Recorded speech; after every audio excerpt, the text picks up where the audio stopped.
এক সাধারণ মানুষের নেতা নওশাদ সিদ্দিকী। বাসন্তী গ্রামের মেঠো পথ ধরে তখন এক বিশাল জনস্রোত এগিয়ে চলেছে। দুপুরের রোদে ঘামতে থাকা সাধারণ মানুষের মুখে কোনো ক্লান্তি নেই, বরং এক অভাবনীয় উৎসাহ। চারদিকে পতপত করে উড়ছে লাল আর তেরঙা পতাকা। রাস্তার দুপাশে দাঁড়িয়ে থাকা বয়স্কা মহিলারা আঁচল দিয়ে চোখ মুছছেন, কেউ বা হাত তুলে দোয়া করছেন। ভিড়ের ঠিক মাঝখানে দাঁড়িয়ে সেই তরুণ নেতা নওশাদ সিদ্দিকী। পরনে সাদা কুর্তা পাজামা, গলায় অজস্র গাঁদা ফুলের মালা। কোনো দামি এসইউভি বা প্রোটোকল নয়, তিনি হাঁটছেন একেবারে মাটির কাছাকাছি মানুষের সাথে, কাঁধে কাঁধ মিলিয়ে।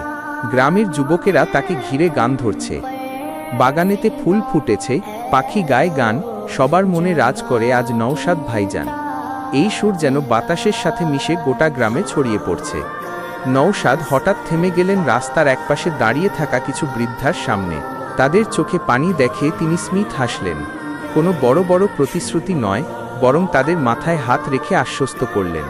গ্রামের মানুষের কাছে তিনি কেবল একজন বিধায়ক বা রাজনীতিক নন, তিনি যেন বিপদে হাত বাড়িয়ে দেওয়া সেই ঘরের ছেলে, যাকে যে কোনো সময় পাশে পাওয়া যায়। শহরের জৌলুস বা গদি তাকে টানেনি।